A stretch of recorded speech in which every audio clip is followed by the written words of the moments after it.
Okay, now these are the $5 and $10 denominations. What we got from the era, from the Rosecrans and Nebecker to the small size for the United States note. So for $5, here we are, Rosecrans and Nebecker. Again, we've just come out of the large brown seal era into the smaller red seal era, but it's still scalloped. The serial numbers are still blue, and we're still in series of 1880, engraved and printed by the Bureau of Engraving and Printing. Look at all these little things. United States, $5. So on United States note at the top, legal tender for $5. There's Rosecrans, there's Nebecker, Washington, D.C., and the act of March 3rd, 1863 that created this money. There's President Jackson and our ever famous wood chopper. There he is, look at that. This family and his dog and his axe, and back there his gun and his cabin. Wow, real pioneering American. It doesn't get more so than that. So here we have just a series of 1880, Bureau of Engraving and Printing, Washington, D.C., United States of America, and over here, this note is a legal tender at its face value for all debts, public and private, except duties on import and interest on the public debt, and the counterfeiting clause. Okay, so look at that beautiful note. This was just a $5 United States note. Well, it continued this way, clear up through, and this kind of shows here Bruce and Roberts. And actually would have gotten as far as Lyons and Roberts, which we'll see in the $10 denomination. So things are still pretty much the same, still series of 1880, and all the same information, same look. Now the $10 goes, it's Lyons and Roberts, has the same new look, still got the blue serial numbers and the red seal that it's had from Rosecrans and Nebecker onward. Here we have, looks like the presentation of Pocahontas. So that's pretty cool. Now, in the era of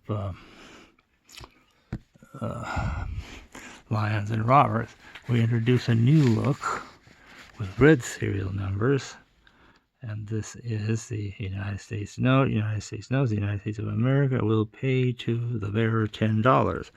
This note is a legal tender for $10 subject to the provisions of Section 3588 RS.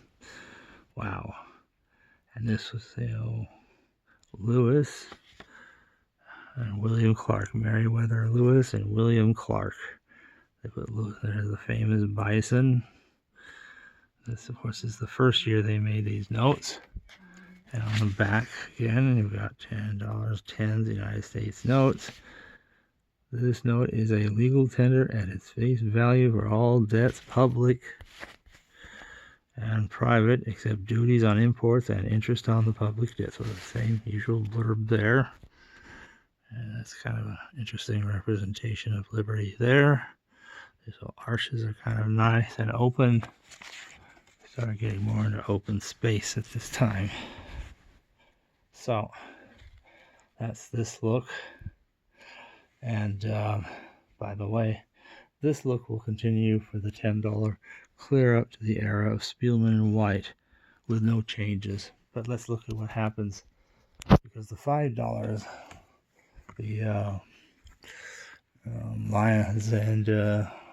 Lyons and Roberts has the same, and then it stops, and then it picks up with Vernon and Treat with this new 1907 series of wood chopper, and the red seal number, red serial numbers, this time in pretty much the same places. And still says 1863 here. Okay, United States note, legal tender for $5. So this hasn't changed.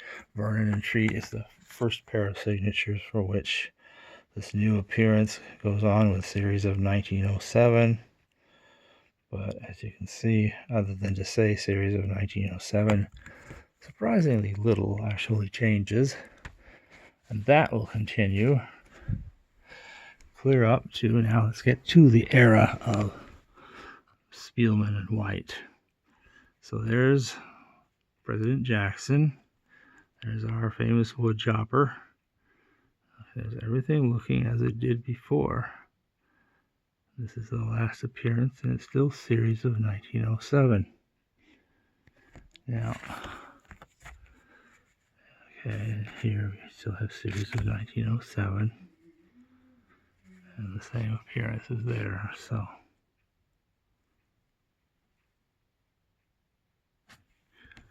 Now, we started with Lyons and Roberts. What I'm looking for, it's tiny, but it's here. Series of 1901. Look at that. Series of 1901. And, okay, I missed that. So, but series of 1901 is still what we're at. It's the same. This is a much nicer copy. It's newer and easier. Look at that. That's really beautiful. But it hasn't changed other than the signatures. And it doesn't seem to say the series anywhere on the back, but it had it on the front, and that's what matters. United States of America, United States note, several places. Okay.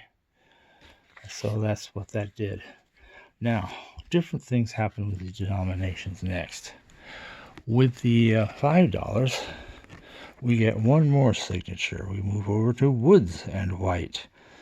So that's the last signature combination to get this large size $5 United States note.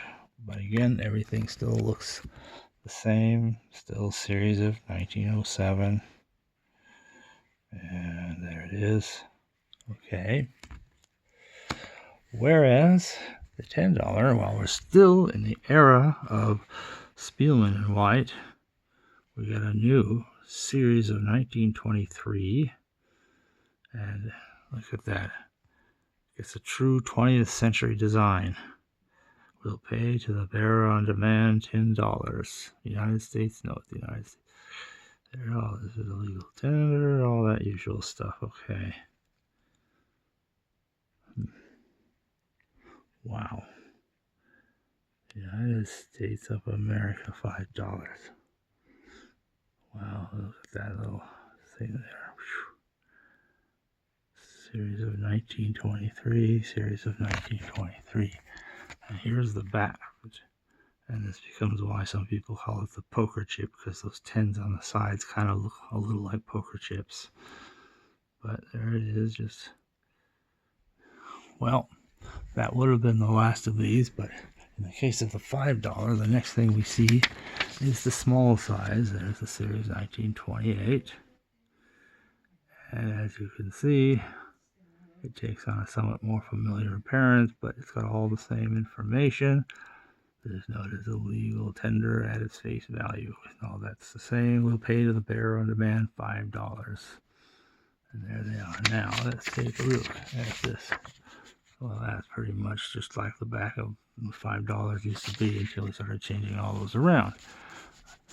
Now, I don't even have a picture of, because supposedly $10 small size United States notes had been printed, but then they were all destroyed. Supposedly one had been on display at a World's Fair. I'm not sure which one. Probably around 1933-ish, I would expect. But the brochures for that fair don't drill into enough detail to tell us about that, or let alone have a picture of it. So unless somebody back then at the fair decided to say, oh, that's neat, and they take a picture of it, we have no way of even knowing the artwork. So, because they were all destroyed. And that is the history of the $5 and $10 United States notes.